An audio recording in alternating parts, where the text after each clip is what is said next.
Steve. We're back again with another episode of the Steel Target Paint podcast. It's been a little while, but we're getting back into the swing of things. You been doing any shooting lately? Of course, Jeff did some training this past Saturday. Man, there's been a lot of shooting going on, and there's going to be a lot of shooting happening here in the next couple of weeks for sure. How about you? Did you end up shooting Area 6? I did shoot Area 6 and had a good match. I got beat by a good friend, Ryan Rhodes, by about 70 points. But, you know, for an old guy, I held my own. It doesn't help when you fall down on a stage. Oh, no. Did you really? Yep. Yeah, there was just a part of the stage. I missed a little bit of the soft sand and gully, hit it hard, foot slipped out from under me. But, you know, when we move in USPSA, that finger's out of the trigger, and I kept the gun down range, and I popped back up and finished the stage, and you know, cost me some time, but I stayed the match. And you know, congratulations to Ryan for beating me, and it was a great time.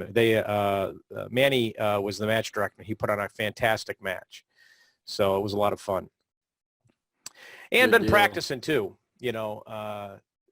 At the U.S. Steel shoot, which we're going to recap here in a minute, I picked up shooting more open and more centerfire pistols. So yesterday I was working on open and carry optics. I'm telling you what, in those two divisions, as we talked about before, the draw is everything. Yep. So. Yep. And then I came home, and there's a good shot that Zach took of me from South Carolina, shooting the revolver, and I think as I drew the revolver, I pulled my belt loop up to about my nose. That's never happened to me. Yeah, because the gun got stuck. So luckily, Josh Lentz was at the U.S. Steel shoot, and I talked to him, and he explained to me how with the Smith & Wesson Performance Center 929s, they're not as exacting as, say, an STI when it comes to the trigger guards, and you have to go in and do some modification to the Alpha X insert, and I did that, and now I'm ready to go. So, you know, Josh, Michael Pogge, David Olhasso, look out. You know, I'm not going to say I fixed my draw, but I fixed my holster, so maybe that'll help a little. Man, you know, I've got a 929, and I've got the same type setup, and man, I watched the video and all that kind of jazz, and I did some work on that insert because it is not set up for the 929. No. And you know, I got a Dremel and a couple bits, baby. And I spun that baby wide open, Jeff, Yep. and yeah, you know, you got to be careful there because some of that material can come off pretty quick, and it's really tough to put it back on. Oh yeah, I did the same thing. It's there, but boy, once you fit those things, you're ready to rock and roll. Yeah, I'm pretty pleased with that, and I'm not sure when I'll shoot it again. I don't have plans on shooting it at Worlds, but I'm ready to go. Maybe shoot it at the West Florida Steel Challenge Championships. Hey, Jeff, you mentioned revolvers. I had an opportunity to squad with Dave, and he was shooting this. It's a prototype Ruger based on, I think it was a Super Red Hawk that he was shooting. And, man, I'm telling you what, that gun, when it hits the market, Steve-O's going to buy one. It is sick, and he shot it like a madman. What's it Josh in? Now you're going to ask me some detailed questions. I'm going to lock up like Windows 95. Excuse me. I think it was set up in 38 special, but I think he was shooting like 38 shorts or something like that. You know, those revolver guys will say, well, yeah, Steve, it's really a 38 short that started back in 1903. And, you know, okay, just make it a standard caliber so I can load it and have somebody load it for me so I can shoot it. But, man, it was kind of like it had a sleeved barrel to it. Okay. And it was super, super light. It had a beautiful Hogue grip, and he was shooting out a Hogue holster. And, you know, it looked really nice, and he shot it extremely fast. Yeah, David's a good shooter. That would have been fun to watch him shoot that. Well, you know, we've talked U.S. Steel. Let's do a recap. First, let's just talk about your overall, not personal, but just your personal feelings, but not your personal accomplishments about the match. What you think about this year's match? It's pretty interesting, Jeff, from a work family shooting relationship. It was probably one of the toughest matches that I shot because I was out of town all week down in Disney for a company conference. It's a worldwide conference for where I work. And so I flew in late Thursday night, and so I hadn't touched a gun until I got home to pack for the next day. So I felt like from a mental game, I was off because I felt like I was behind. I think that from an overall match experience, I think the ROs were absolutely fantastic. I couldn't agree more because I was one of them. Well, I didn't have you, so I couldn't say bad things about you this time. But I mean, having the ROs that stayed with the squad across the 2 different sessions that I shot, fantastic folks. And what a lot of people don't realize, I know we talked a little bit about it with Zach, that these ROs travel from all over the country to be a part of this event, which is really cool. So, and I saw people from all over the United States, and we had a couple participants, I think, from Norway. Is that right, Jeff? Sweden. Yeah. Sweden. Yep. Anders, Linus, and Michael. This is at least the 3rd year for Anders and Linus, and I think the 2nd year for Michael in a row. And it may be more, but I know I've seen them the last 3. So I think to recap things, I mean, everything went extremely smooth. That's probably one of the largest matches that I've shot, that everybody was not rushing to get something to eat because there was plenty of time in between the first session and the afternoon session, and we wound down right at the right time. I think that, and it's tough from a match staff perspective, that I shot all day Friday and I shot the morning session on Saturday, and there was only a morning session on Saturday. The positive to having just a morning session is that everybody could leave there at a good point in time and get home at a reasonable hour. Although I think for people like me that has a real job and I don't shoot for a living, the Saturday-Sunday thing works. Full day Saturday, half day on Sunday. The food was fantastic. If I had to criticize anything, I'm not sure exactly what it would be. Maybe to tell Zach to make the shirt fee part of the match entry so I didn't have to worry about bringing money. I don't know, man. It was, it's like, it was really so minor. Great. Yeah, it was trivial at best. So the stages were set up fantastic. I mean, they do a great job. But it's also interesting, Jeff, that this is the only match that I've shot, I think, in the last 2 years, besides the same match last year, where they actually put hay at the bottom of the targets, so I could take or leave that. But it was smooth. We got a little slow on outer limits in the morning session, but the range master whipped everybody up into shape and got us caught up. So, man, it was a very, very positive experience. And whoo-wee, son, there were some people that were shooting crazy fast. Oh. We'll talk about Cole and Grant, and I mean, absolutely, lights out. Yep. How about you? What's your impression of the match? Well, this match has a very special place in my heart because it's the first major I ever shot starting in 2017. And I love the range. I love the layout of the range because you will see just about every shooter in the match as a shooter or as an RO. And that's because the way it's laid out, you're always going to be walking by somebody. With the 7 bays down there. Yeah, the hill to get up and down from Showdown is a little bit of work. And if you've got a heavy cart, you might take out the tandem cross booth at the bottom of the hill, which I almost did last year. But again, I love the ambiance of the match. It's just something, and that's not against any other match that I've ever been to. It's just that this one just has a different feel. I've been an RO now for 3 years, and I love ROing in this match. And you're right. It stayed on time. I mean, I think, Friday we were done by right on time at 5. And, shooting the 8 stages and speed option and outer limits can slow it down. You have to stay on top of it. I was lucky right. When I was ROing one of the squads, it had the Fox Boys on it.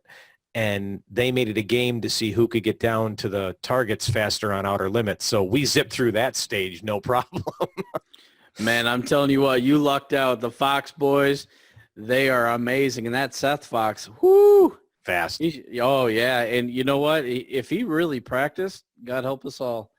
I think he shot like a 95. It was sub 100 with his open gun, and Yep. he really doesn't shoot all that much, and that was absolutely fantastic. But, yeah, if the paint support, man, you landed on the right squad there for sure. So before we start talking about all the great shooting that happened, let's talk about, well, that's not to say we didn't shoot great, but let's talk about your personal match perspectives and your shooting. Because you took home some wood this tournament, didn't you, this match? Yeah, I'd have to go through and look at the specifics, but I had 3 divisions that I shot, and I landed in the top 5. And for a major match like that, to have, to give away up through the top 5, that was pretty cool, especially for us older, slower guys. But, yeah, I'd have to go back and look to see exactly what I won them in. But I think one was in Rimfire Rifle Open and one was Rimfire Pistol Iron. The other one was probably Rimfire Rifle Iron if I had to look. So, I ended up 4th in one and 5th in the other 2. So, I was with the level of talent, again, from all over the country. Team Volquartsen had a large presence there. That's the most Volquartsen team members I've seen, and boy, they brought the heat. Yep. I mean, of course, you had, Steel Target Paint was there, and Tactical Solution was there. You had some Tandem Cross folks, and of course, Striplin, Billy Striplin was out there. Billy's a great guy. Got to meet him in person. What a super guy. Did you get to meet John on the way? Yeah, Billy was walking around with a picture of John Hillsmeyer.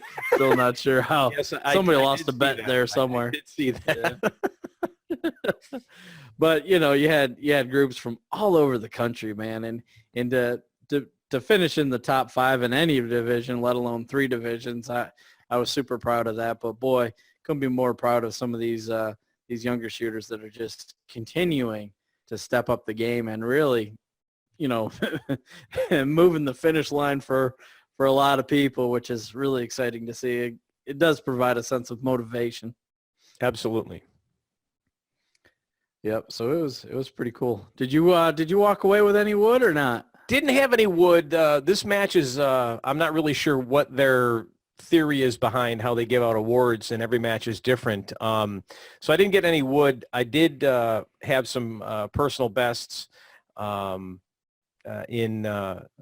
hit 7 personal bests in carry optics. Well, actually, technically I had 8 because it was the first match I shot all 8. But some of them were guaranteed personal best because I never shot the stages before. Sure. Same open, I had a couple. OSR, I did really well.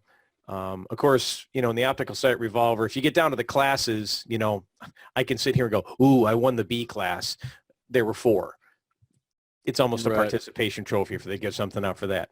Optical sight or carry optics, I think there were 8. And I was fortunate enough to get the B class win there, but no trophy, and that's okay. I understand that every match is different, and that's something I want to point out to everybody here is I had a great match for myself, and that's what you have to do when you go to these matches. You have to have a great match for yourself, and we're going to start talking about that now. And you've alluded to it. There are some crazy fast shooters out there now. And there's no fear.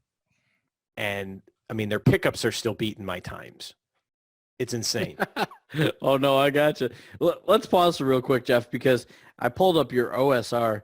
You shot a 119.18. And how long? You just got this gun, right? I mean, you haven't shot it more than a handful of times, right? Yeah, this is the 3rd match I've ever shot it in. Hey, 119 with that gun? Man, no, you're underplaying it because that's a fantastic accomplishment. Well, thank you. It's it's fun. I think if you go to these matches with the concept of having fun and trying to do your best, and you can't, like if I say I'm competing against you, we're both 6-way GMs, and we're both shooting all 6 guns. If I say, well, I'm competing against Steve, it's going to be tough, for me to stay up with you because you have a home range. See, I brought it up this time. Hey, you know what's awesome, Jeff? Is my home range is only 15 minutes away from where we shot at. I love it. I love it. Thanks for bringing it up, though. It's Steve's house. That's right. No, but to go to these matches and like I said, you can have a great match and you can have personal accomplishments and still get beat, and that's okay. And I think if more people come to these things with that concept, then they're going to walk away with a much better feeling. Right. Great shooters are showing up at a lot of these matches now, and I got to RO and shoot with one of them, and that's Grant Kunkel. And you mentioned Grant earlier, and that kid shoots his iron sight rifle exactly the same as he shoots his his optical sight rifle. Oh yeah, just crazy, no fear. And we talked a little bit about this after the match when you and I did a little download just on the phone. And there used to be this concept that you have to stop on every plate. I don't think he stops. No, he didn't. No, he did. Look, Jeff. So check this out. So Billy Striplin has, a truck and a trailer and all that kind of stuff. And so I've got plenty of space next to the home range where he was able to, and I've got the house that we bought last year has a couple of hookups for RVs. And so there's a hookup right by the range. And so he hooked up there. And I think it was on Friday night after the match. I'm like, come on down, Grant, because Grant and I have worked together a little bit over the last year remotely, take some video, and I'd critique him and all that. I wish I didn't spend that time. No, I'm just kidding. No, he's a different, I mean, from a confidence and consistency, he's a different shooter than he was 9 or even 10 months or so ago. But anyway, we got down there and lit up the range and had 5 to go set up. I'm like, all right, let's see what's going on, man. And so he brought out his Striplin Gunworks, the Browning Buckmark rifle that that Billy has. Oh yeah, no, I put my name on the waiting list. He's out. Did you know he's out like 1.5 or 2 years on those rifles right now? It's crazy. Really? I got to shoot Brian Conley's at Area 6, and it's a fun gun to shoot. There's no doubt about it. Oh yeah. But anyway, so we're shooting down there at 5 to go, and I'm like, all right, let's see what you got there. And with his open, he shoots a hollow sun dot, and so I tried it, man. That's kind of weird if you've never shot one of those. It's got like a 28 MOA or something on it, like a circle with a dot on it. I'm like, oh, so you get it close to the plate, you just squeeze it. He's like, yeah. So he shot, man. I think he shot 5 to go. The first rip was like a 162. I almost put down the timer and walked up the house and called it good, Made me a tea time in the morning. You know what I'm saying? Awesome. Yeah. So, he was ripping them off sub 2 seconds. And his transitions, man, that third and fourth plate, that's where he's getting a lot of people. The first shot, I'm probably maybe just a dash quicker on the first shot, or at least where he's at. And the second shot's about the same. But, man, I have to check up a little bit. I got to pump the brakes or at least take my foot off the gas for 3 and 4. Maybe it's my old eyesight. Mm-hmm. And that's where he's killing people with that. His transition from plate 2 to 3 and then 3 to 4, ooh, son. I mean, it is like super, super, super, super fast. So it was exciting to see him where he's come from in just, the last 9 or 12 months. He's similar to Chris Barrett, that those guys really do, I believe, have a God-given gift and ability. They can really pull the trigger exceptionally fast. I mean, Chris Barrett, I haven't seen him on a timer yet, but if he's at like a .10 split, it wouldn't surprise me. He's a pickup shots at, when we train together, his pickup shots on like the back plate on Showdown's like .14. He calls a miss in his head and pulls the trigger in .14 seconds. Jeff, I don't know about you, but mine's a little bit slower than that. Yeah, but I've got 54 years, and what, against Chris, I've probably got, what's he, 18? So I got 36 years of too much crap in my head for me to process it that fast. Right. But these guys are, here's the other thing I want to bring up. Look, I've spent time with Chris and I've spent time with Grant. Chris Barrett's shooting at least a couple times a week. I was talking with Grant, and I've had a similar conversation with Cole Bush, and Grant, he's homeschooled. They're fortunate to do that kind of thing. They live out on a farm, and you know what he does 5 to 6 days a week? He shoots 300 to 400 rounds a night. 300 to 400 rounds a night. So when people, well, that's bull, he's missing the plate. No. You don't understand. The amount of time, money, and effort that Grant has put in just in the last 12 months. I mean, you're talking professional athlete, you're talking about somebody. Yeah, they're putting in the work. And Christian Saylor, let's talk about Christian for a second. Man, that guy, he came in not just behind BJ Norris in 4th place in Open. 4th place. And how old's Christian? 20? I mean, no. he's 19. He's late 18, 19. I mean, he just came out of juniors not too long ago. I know. All right, we're all friends. He's my homie, right? He went down to Area 6 and smacked around people. Yep, he won it. Him around. He took, against a couple of previous national champions. I mean, these kids are putting in the time and effort, and they have the, the reflexes, and they're athletic, and man, they could be more proud because it's taken the whole shooting sport to a whole different level. And there's some of these rimfire only young ladies out there that are starting to shoot centerfire. Woo! I mean, we talked about Cassie Bear. What she come in 1st place in women's at the U.S. Nationals, USPSA. Yep. How old's Cassie? I think I saw a picture on Facebook. She went to prom, so she's 17 or 18 years old. You know what I mean, Jeff? Yeah, I mean, absolutely. It's crazy. It's crazy. Well, actually, and I met her at Nationals, and I think when she puts the gun on, she doubles her weight because she's just a tiny little girl. That's true. So I'm just looking at the scores from U.S. Steel for Grant, specifically for rimfire rifle iron. Okay. Oh man. He shot 70 a year and a half ago. 70 was the golden number. Okay. Oh yeah. And this was in the open classes, rimfire rifle open, PCC open. Then it was 65. He shot a 62.43 with a now get this, with a 12.07 outer limits.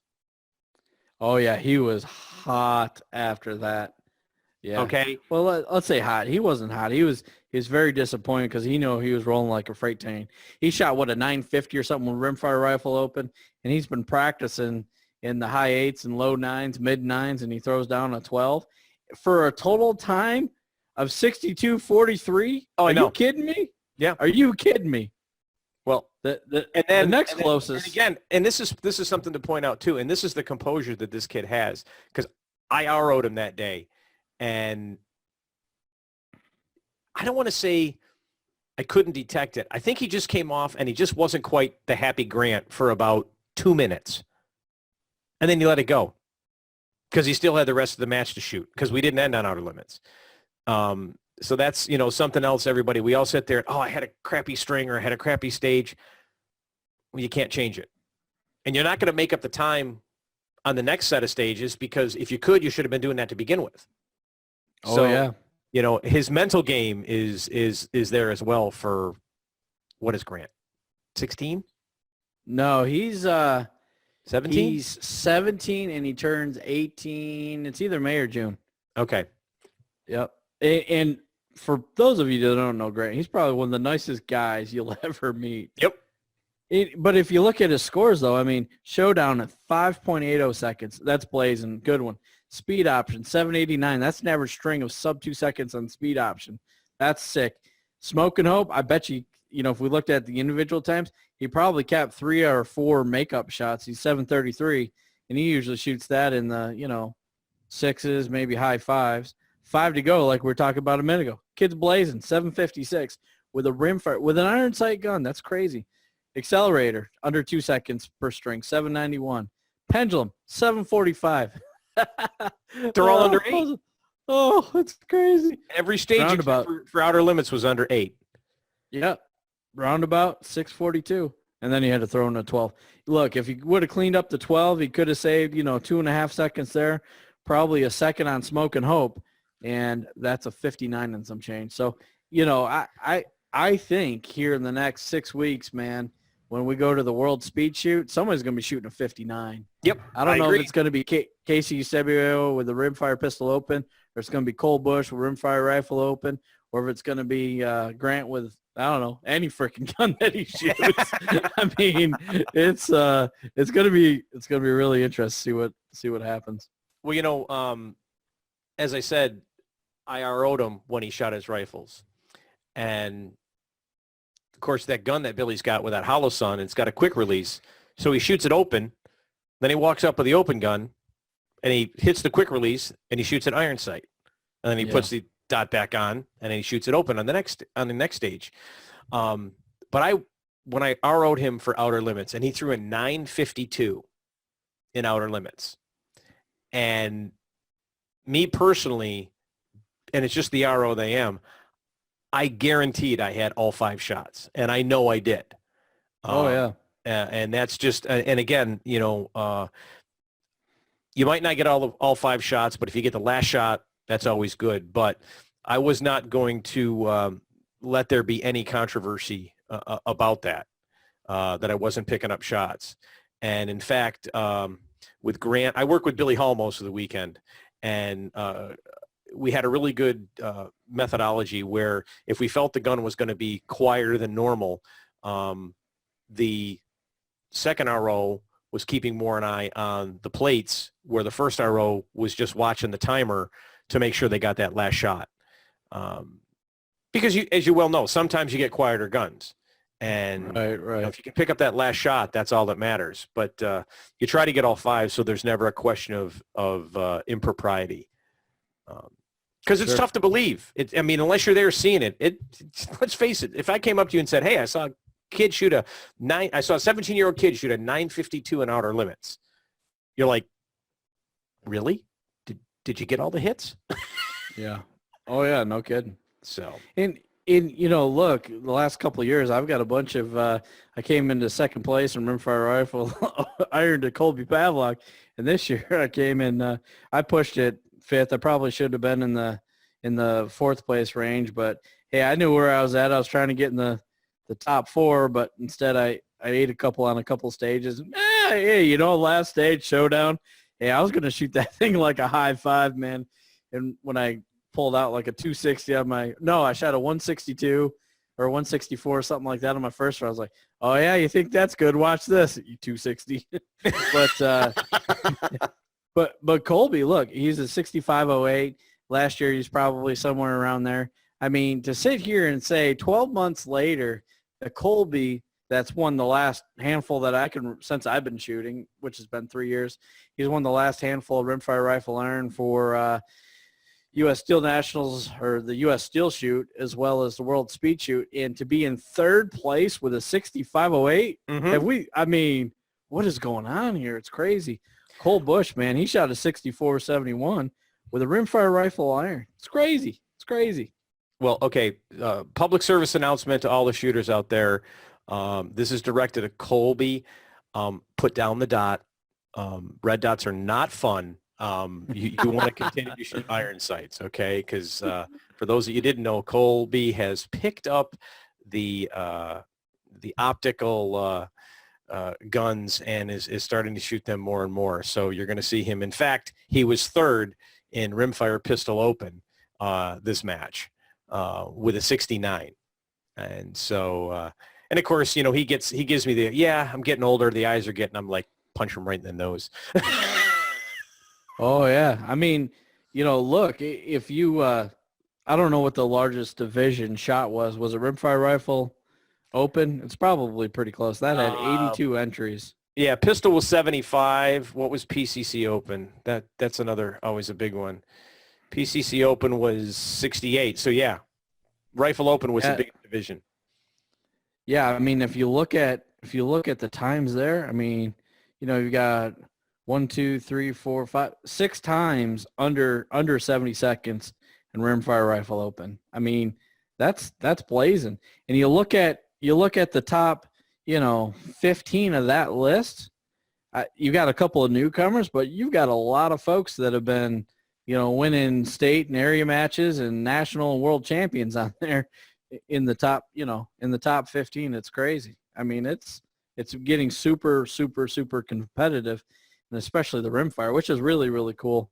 Yep. You know, we could probably flip over to what's the other big one. Let's talk about centerfire a little bit, because we've talked a little bit about, you know, the rimfire stuff. So open, there wasn't as many people in open as I thought. Let me see. 44. Real quick.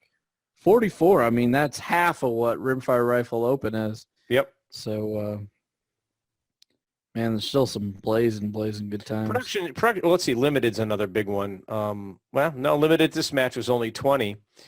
Yeah. And production was 17. So, okay, let's go look at optical sight revolver. Oh, there's 13 probably. There was 13, exactly 13. Good call. That's awesome. Oh man, it's PCC overall had 88, but that's combined both PCCI. Well, you know, you were talking about that shot there. shooters under 70. Yeah. 6 shooters under 70, top 6 in PCCO, all under 70. Top man, 6. And then you've got Cole Bush. He shot PCCI. He shot 67.59. That's crazy. Oh yeah, I mean, I plan on putting a post out to my shooters page, and you know, if you look at it, there's 13 guns, and so there's 13 division. There's 8 stages. So if you do the math, that's 104. So, you know, how many records are going to get broken this year at the World Shoot? Right. And I'm going to go with at least 30. I'm going to say at least 30 division stage records are going to get broken this year. That's how fast everybody's getting. Without the categories, without, you know, the female, you know, the that's not even counting breaking down. Yeah.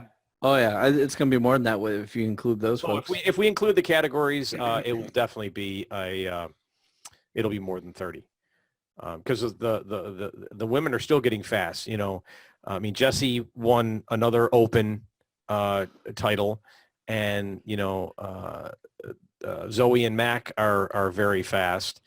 And hopefully at Worlds, there'll be some other ones that we didn't see here at the U.S. Steel, but they're getting fast as well. And, you know, everybody's putting in the time. You know, this is a learned skill, and it is a diminishable skill. So if you're not out there practicing and you go to a match and you wonder why you're not as good as you were, it's because you're not practicing. Even dry firing is going to help. But it's, you know, we talked about it on the podcast before, but it's just so interesting how a lot of people are migrating away from centerfire divisions. I think, you know, rimfire is a fun division, and it's fast, and you know, the barrier entry is certainly lower. You don't have to worry about the draw, which, you know, somebody like Cole Bush as an example, and then Colby's another case, but he's been shooting more centerfire. Cole's probably started to shoot just a little bit of centerfire, but he can transition the gun fast. Now, if he spends the time working on the draw, I mean, there's no reason why somebody like him can't be in the top 5 shooting open or carry optics or what have you with a little bit more time with the draw. I agree. Well, I mean, rimfire pistol open has been around for ages. It's always been part of the Steelmaster triumvirate of an open or a centerfire gun with a dot, a centerfire gun, iron sight, and then a rimfire gun, and everybody, of course, would pick rimfire pistol open. But yeah, the addition of the rifles, both in rimfire and in PCC and the optic divisions, I mean, it's fun to hit stuff. You know, even if you're not as fast as the next guy, when you go 1 for 1 on those plates, it's empowering. And then you go, okay, how do I start getting faster? And how do you start learning all the intricacies of the stage and where to stand and how to position your body and all those things? You know, you talk about the draw, you know, and we've actually talked about it on this podcast where, you know, getting quick to the plate is important, but that doesn't mean necessarily going as fast as, you know, raising that gun as fast as possible, because you may overshoot it. And then you're taking time coming back. So yes, I agree. And now I'm kind of going the other way. I'm actually migrating towards some of the centerfire guns for the challenge of them, except for single stack. Single stack should be banned completely. Well, I take that back. If you're going to shoot single stack, you have to remember that you are shooting an iron sight gun and that you have to bring your left hand to the match and actually grip the gun. If you remember those things, you may do better than I did, because I did not have a good single stack match. Well, that's one of the things. I mean, when I shoot centerfire divisions, I love to shoot outside of PCC. Because I shoot that a fair amount, but I definitely shoot more rimfire divisions if I look at total round count than anything else by far. But I was talking to somebody about, oh man, you love shooting open. I said, yeah, it's bad. But usually the only time I shoot open is at a major match. I know I got to work on that. It's just a fun gun to shoot, and it's fun coming on the holster and all that kind of stuff. But one of the things that I've got to remember, and we talked a little bit about it, I'm not sure if it's been on the podcast or offline, but one of my tendencies when I'm shooting an open gun, let alone, single stack or any other gun, as soon as I come out of the holster, I got a great grip on the gun, and I gently ease up on my grip as I'm shooting, and it gets worse the later in the shooting session that I'm in. Mm-hmm. But it's from shooting rimfire, because you don't need as much of that discipline of grip in the gun, but it's something that I'm aware of that I've continued to fight. But yeah, it's a little bit of a different beast. The eye movement and the sight movement and all that kind of stuff is the same, but coming out of the holster, whew, we talked about it with Christian Saylor. It's half the matches draw time. It's not shooting time. I mean, if you look at some of the times out there, I mean, what was that? Casey shot. Let's see. It was like 781 on Showdown with an open gun. 781. For a lot of people shooting rimfire pistol open, rimfire rifle open, PCC, they'd be like, yeah, that was a good time. No. He's coming out of a holster, son. I mean, that's blazing quick. And those of you that I just pulled up Casey. Okay, so he threw a 232 on his first string, which he threw out.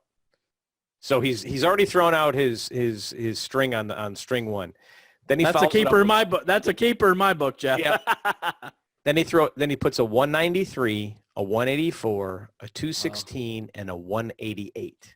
That's and he probably still had to carry a pickup shot. That's crazy. Yeah, no, I mean, for people that have never shot with somebody at that level, I mean, Max has got a fantastic draw. Dave Savigny's got a great draw. But I'm telling you what, Casey has got a smoking fast draw in his, it's almost a reckless shooting style. I mean, yeah, the guy could have, 100 makeup shots and still shoot it at 80 and open. I mean, his pickup shots are so fast. I mean, unless if you see it and you're really there to, it's one thing to see it on video, but to stand next to the guy or RO the guy when he does, it's super, super, super fast. So same thing with, with Grant and Cole and Chris and, Chase and a lot of those other kids that got a very fast trigger finger. It's one thing to see it on video, whole different ball game to see it in person. Oh yeah. To really appreciate the level of talent that they have. It's crazy. No, I agree. I was just looking here at his roundabout. He shot an 801 in roundabout, center fire open. It's crazy. Absolutely. So what do you got coming up, Steve? What do you got coming up? What are you shooting soon? You got the local matches coming up? Yeah, I've got a local match here. I don't know. It's a week or two. It's the Griffin local match. I've been trying to slow down on shooting local matches, at least the first part of this year, because we're pretty heavy with major matches. And then the next major match, the middle of May, you got the World Speed Shoot. And a couple of weeks later, we've got the Georgia State Steel Challenge match, which is at the Strong Point facility. So that's their third year of doing that. So that's the next couple of matches. So it's been pretty busy the first couple months of the shooting season. How about you, Jeff? What do you got on the calendar? We've got our local match this weekend, which is always fun to get out there and bang out 6 stages at the WAC. And then there's, many other locals, Frostproof, Volusia, down to Hanson. Get a little USPSA in. And again, getting ready for the World Shoot. Not going to be able to make Georgia this year. There's only so many matches you can make, and that's when I'm going to have to pass. And then for those that haven't heard, the West Florida Steel Challenge Championships are back on again this year. It's going to be the third weekend in July. And Steve, you know what we did? We raised the price, $5. Best move you ever made. Tell them why, Jeff. You know what you get for that $5? You get. I do, but they don't know. Okay, well here it is, people. You are not going to have to paint a single plate at this match. Oh, I should have brought down tissues. $5 a session. So there's an extra $5 per gun you shoot. You are not going to have to paint at all. I'm starting to get emotional here over here, Jeff. I'm telling you, I'm starting to well up. That's a beautiful thing. And in all seriousness, it's a great cause. So the kids that are going to be painting are the Custom and Border Patrol Explorers, and they do train. They train at the WAC with their discipline leader. His name is James Ramos, who also shoots with us, and they will be out there. And they did good last year with donations. But I said, you know what? We're not going to do donations this year. We're going to guarantee them some money. So everybody, it's the same 6 stages. We're raising it from $45 to $50. But I think it was a huge success last year, and the kids enjoyed it, and I know the shooters did, because you can just come off the stage and reload and talk, and you never hear an RO screaming, "We need the painters down here." Never going to happen. Right. So, and then of course, as we go further in the year, everybody is saying to me, why are you running your match in July in Florida? Well, it's timing, because as we get later on in the year, all the matches start up again. So it's going to be hot. Hopefully it won't be as rainy. I don't know if it can be any more rainy than it was last year. But we're looking forward to a good time, and hopefully seeing everybody who was able to come down, and possibly some new faces. And there's also some cool matches out there. You got Kurt Grimes' area match. Yep. I think that's second week in August or so. I've got it on my calendar, and I didn't bring my calendar with me. But it's also cool to see some of those matches that may have been and kind of gone away or expanding. Nick Brandt's out there. He's going to be running the Mississippi State Steel Challenge match. So that's going to be cool. That's kind of where one of the first, I think it was, I don't know if it was the first or second. It's one of the first couple of major matches I shot out of state was over in Mississippi. They had a rimfire 2-gun match when it was the NSSF, and then they had a state steel challenge match. So I shot that 1 or 2 years, and I don't know, I've always been lucky in Mississippi, so I've got a stack of hardware from Mississippi. So I'll have to go down there and see Nick again, and it's a great place to shoot. He's doing some great things down there, but there's cool matches. They're popping up all over the country. So yep. Go out to steelchallenge.com, and Zach, and I'm not sure if it's Don or who else maintains that. All the matches are listed out there on the calendar for you. So as soon as it's approved match, you'll see all the level 1, level 2, and level 3 approved matches out there. So cool stuff. One other question I had to back up to the U.S. Steel Shoot. Jeff, do you know off the top of your head how many total entries there were? Because I think there was about 550 last year. I think it was down to about 450 this year. Is that correct? Yeah, it was a little lesser this year. As I scroll to the combined, I've got 460 entries. Oh, that's not too bad. So part of it was, I think last year it was actually on a weekend where there were more states with spring break going on. Well, I also think that last year we shot all day Saturday and half the day Sunday. Is that correct? No? It was still a half day Saturday. Oh yeah, yep. You're exactly right, because it was Easter weekend or something, wasn't it?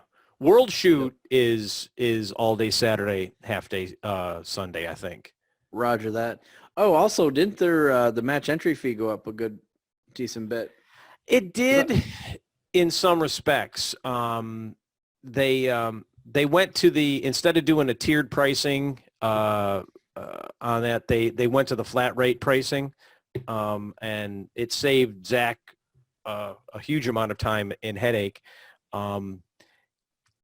It varies, different people feel different things. I mean, matches cost money to put on. I mean, Atlanta Arms, who owns the U.S. Steel match, has to rent the range, and, there's food that has to be purchased and trophies, and the prize tables, I think, were pretty good this year. I mean, I've only been to a couple of matches with big prize tables, but I thought it was solid. I mean, I had marginal showings, but I got to walk each table, PCC, the PCC, the rimfire, and the centerfire table, and I walked out with like about $450 worth of stuff, because I go for the bullet coupons because I load my own, so that doesn't bother me one bit. Give me the projectile coupons; I'll take those every day.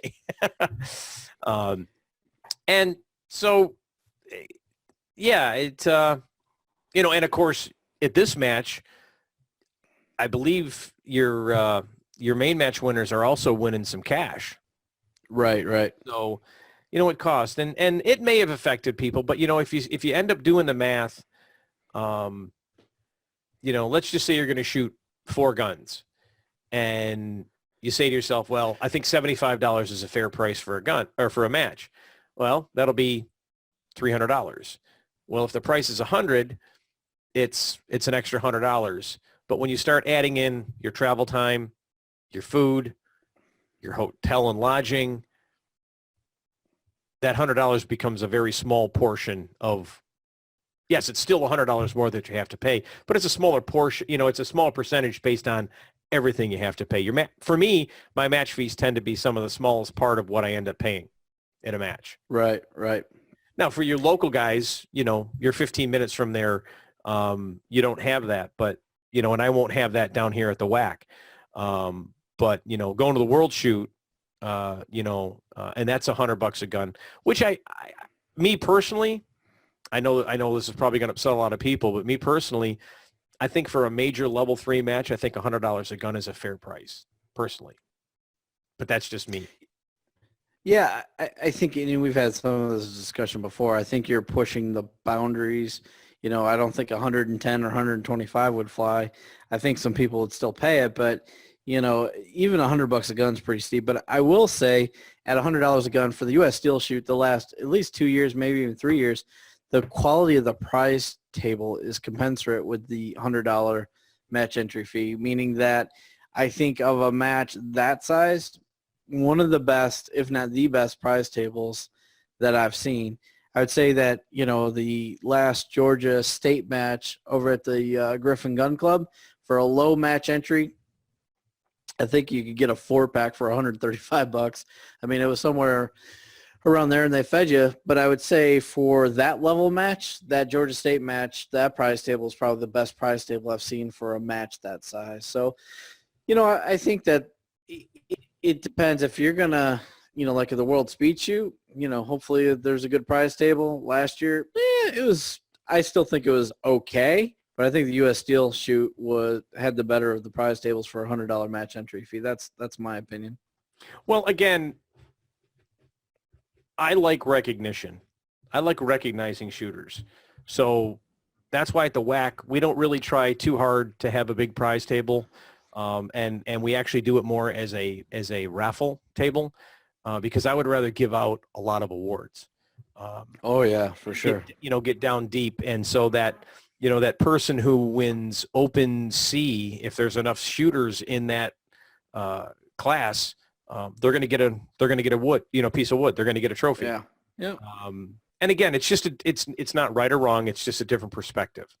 But again, I think if you're going to the match in hopes of winning an award, or going to a match in hopes of walking the prize table to get something good, I personally think you're going to the match for the wrong reason. Completely agree. To that point, there was some postings out there.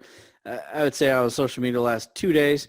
Bailey Gallagher comes to mind. There's a couple other folks that racked in some hardware from the Adam Storch's match up there at the New Jersey State Steel Challenge match. I mean, they I'm not sure how many divisions Bailey shot. I think I saw 6 plaques, but maybe, somewhere category plaques compared to division plaques. But, to support that level, I mean, look, a plaque's not, $10, $20 somewhere in there. It's to have hey, this is what I want. I think that's pretty cool, especially for a lot of our youth shooters. So I highly encourage the hardware. Well, Steve, I've not only been to the home range, but I've been to the back barn and I've seen your trophy walls. They do make a nice way to show off on the wall when you win as many as you do. It's humbling walking in there, Jeff. I appreciate that. My wife said, "Hey, get those out of my house." Where are they? So they're relegated to the back barn. That's right. Yeah. So, well, it's been a good discussion. Well, you know what? This has been a good podcast. Steve and I love doing these. We love listening to them. Steve, I don't know about you, but I've had a number of people come up to me at the major matches and say thank you and keep doing them, and we're going to keep doing them. So we appreciate that support and keep it coming.